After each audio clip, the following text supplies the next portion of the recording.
आज हम देखेंगे डीमन स्लेयर सीजन 3 के एपिसोड नंबर 9 को। अगर आपने पिछले एपिसोड्स अब तक नहीं देखे हैं तो उनकी लिंक आपको डिस्क्रिप्शन में मिल जाएगी। तो चलिए जानते हैं आगे की कहानी को इस एपिसोड के साथ, जिसका नाम है मिस्ट हाशिरा मुइचिरो तोकितो।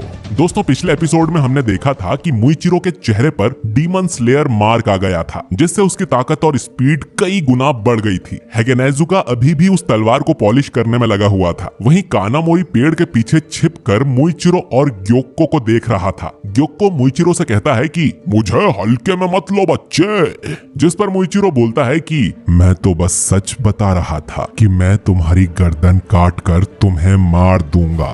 ग्योक्को गुस्से में कहता है कि तुम सिर्फ 10 साल के हो तो मेरी ऐसी बेइज्जती मत करो, और ग्योक्को टेलीपोर्ट होकर मुइचिरो के ठीक पीछे आ जाता है। मुइचिरो उसे बोलता है कि तुम्हारे अंदर इज्जत करने लायक कोई चीज है ही नहीं, तुम्हारी आवाज और शक्ल भी कितनी बेकार है। जिस पर ग्योक्को कहता है कि तुम मेरी सुंदरता कैसे देखोगे, तुम तो अनपढ़ गरीब हो, तुम्हारी तलवार और हाथ कितने छोटे हैं।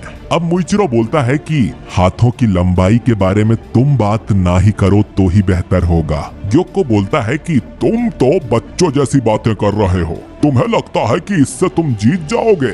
अब मुइचिरो ग्योक्को के मटके को देखकर बोलता है कि ये तो टेढ़ा मेढ़ा है, क्या घटिया कारीगरी है। अब ये सुन ग्योक्को बहुत गुस्सा हो जाता है कि किसी ने उसके आर्ट को बुरा कहा। फिर वो अपने हाथ में 10 मटके बनाता है और blood demon art 10,000 gliding slim fish का यूज करके मुइचिरो पर अटैक कर देता है। उन सभी मटकों से 10,000 जानलेवा फिश निकलती हैं। मुइचिरो अब पीछे हटकर मिस्ट ब्रीदिंग का 6th फॉर्म यूज करता है और उन सब मछलियों को काट कर रख देता है। ग्योक्को को ये देखकर यकीन नहीं होता। वो ये भी सोचता है कि अब तक मुइचिरो के शरीर में उस नीडल वाले जहर का असर क्यों नहीं है, लेकिन इन मछलियों का खून भी जहरीला था जो मुइचिरो के शरीर पर गिरते ही उसे मार देगा। लेकिन तभी मुइचिरो मिस्ट ब्रीदिंग का 3rd फॉर्म यूज करता है और सारा ब्लड अपने से उड़ा देता है। फिर वो जल्दी से ग्योक्को की गर्दन काटने उसके पास आता है और अब ग्योक्को किसी सांप की तरह अपनी स्किन यहीं पर छोड़कर गायब हो जाता है। अब परेशान मुइचिरो कहता है कि मेरे अटैक से बचकर पेड़ों पर चढ़ना बंद करो,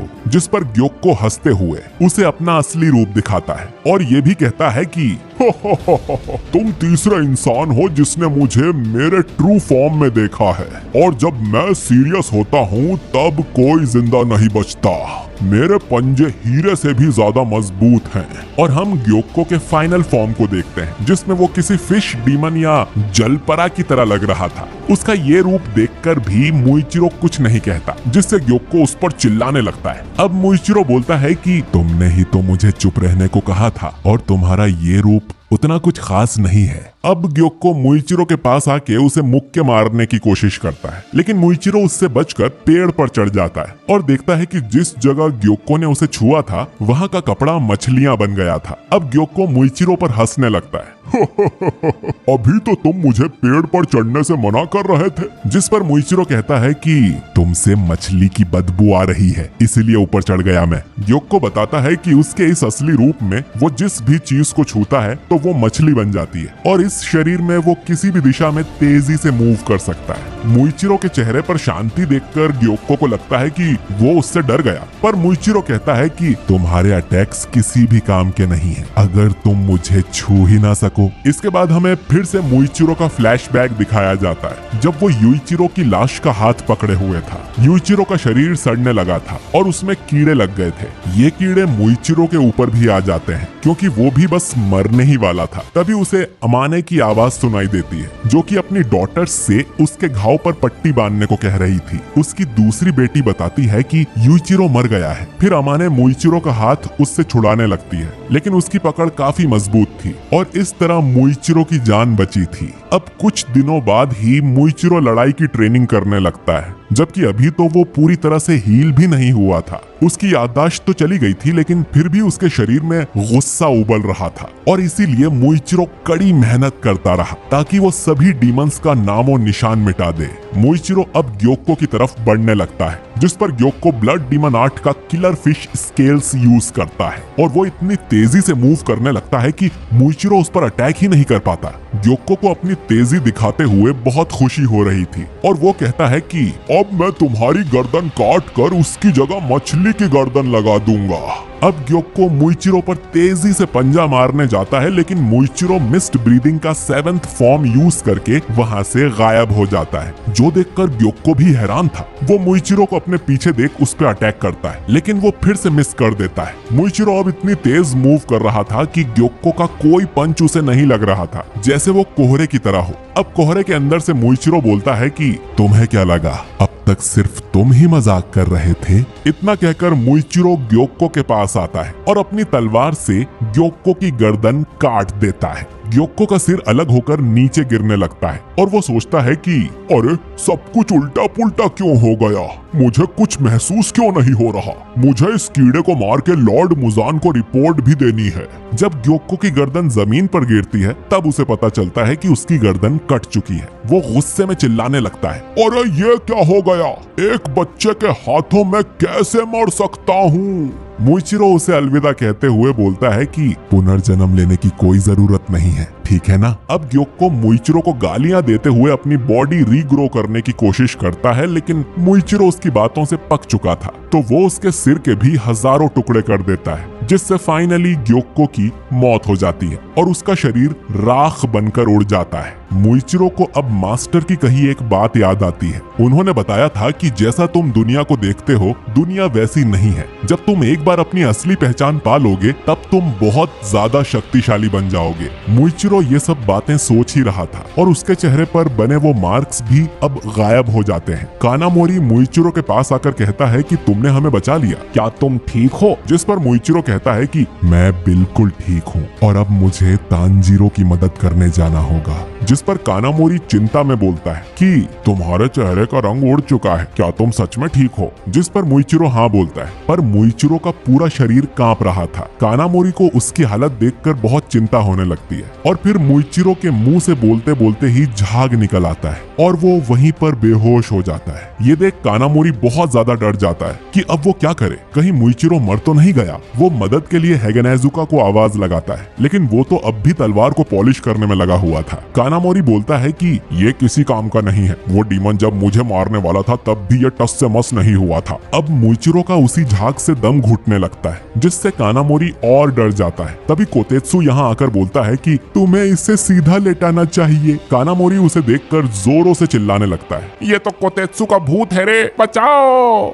कोतेत्सु उसे समझाता है कि मैं तो मरा ही नहीं, तो मैं भूत कैसे हुआ? जिस पर कानामोरी बोलता है कि भूत को थोड़ी पता चलता है कि वो भूत है, और तुम इतना सारा खून बहने के बाद भी जिंदा कैसे हो? जिस पर कोतेत्सु एक्सप्लेन करता है कि ये सारा खून उसके हाथ से निकला हुआ है और जब उस फिश ने उसके पेट में ब्लेड घुसाई थी तब भी उसे ज्यादा चोट नहीं लगी थी, क्योंकि उसके पास ये तांजीरो का दिया हुआ सूबा था। तांजीरो चाहता था कि ये उसकी नई तलवार पर लगाया जाए। इन दोनों के चिल्लाने से मुइचिरो भी जाग गया था और वो पहचान लेता है कि ये सूबा रेंगोकू का था। रेंगोकू उसे मोटिवेट किया करता था और कहता था कि अब तुम हाशिरा हो तो अपनी पूरी जान लगा देना। इसके बाद मुइचिरो को अपने पास अपनी फैमिली दिखाई देती है। उसके पिता कहते हैं कि देखा ना, आखिर में सब कुछ अच्छा हो गया। मुइचिरो उन्हें देखकर इमोशनल होने लगता है। फिर उसका भाई कहता है कि मुइचिरो तुमने बहुत अच्छा काम किया, जो सुन मुइचिरो की आंखों से आंसू बहने लगते हैं। अब दूसरी तरफ हम देखते हैं तांजीरो को, जो उन लकड़ी के ड्रैगन से लड़ रहा था। यहाँ करीब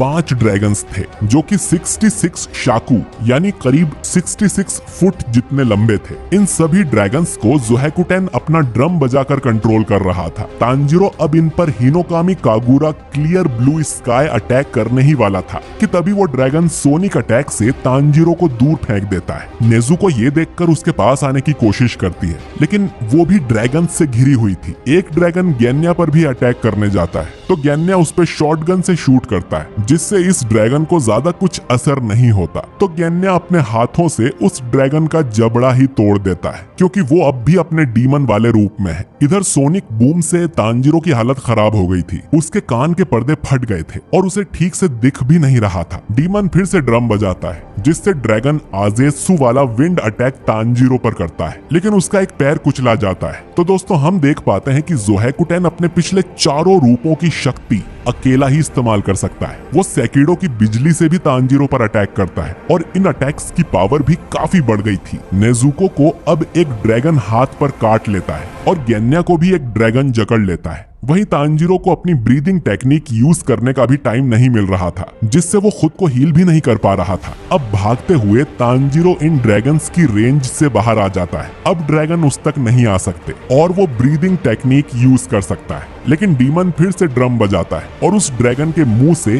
और भी कई सारे छोटे छोटे ड्रैगन्स निकलते हैं, जो तांजीरो तक पहुंचकर उसे पकड़ लेते हैं। इससे पहले कि तांजीरो कुछ कर पाता, ये ड्रैगन तांजीरो को अपने अंदर निगल जाता है, जो देखकर नेजुको और गेन्या बहुत हैरान हो जाते हैं। तांजीरो अब उस ड्रैगन के गले में था, जो कि धीरे धीरे उसे कुचल रहा था। जोहेकुटेन कहता है कि चलो ये नाटक खत्म हुआ, लेकिन तभी आसमान में उसे मित्सुरी दिखाई देती है। मित्सुरी उस ड्रैगन की गर्दन पर भागते हुए अटैक करती है और उसके टुकड़े टुकड़े करके तांजीरो को बाहर निकाल लेती है। ये देखकर जोहेकुटेन समझ जाता है कि ये एक हाशिरा है। मित्सुरी तांजीरो से लेट होने के लिए माफी मांगती है और उसे नीचे जमीन पर उतार देती है। फिर वो तांजीरो से कहती है कि अब वो आराम कर सकता है, अब तक उसने काफी अच्छा काम किया। वहीं तांजीरो को उसकी कोई बात सुनाई नहीं देती, क्योंकि उसके कान के पर्दे फट गए थे। अपनी चाबुक जैसी तलवार उठाकर मित्सुरी कहती है कि अब वो गेन्या और नेजुको को बचाने जा रही है। वहीं मित्सुरी की दखल अंदाजी डीमन को अच्छी नहीं लगती।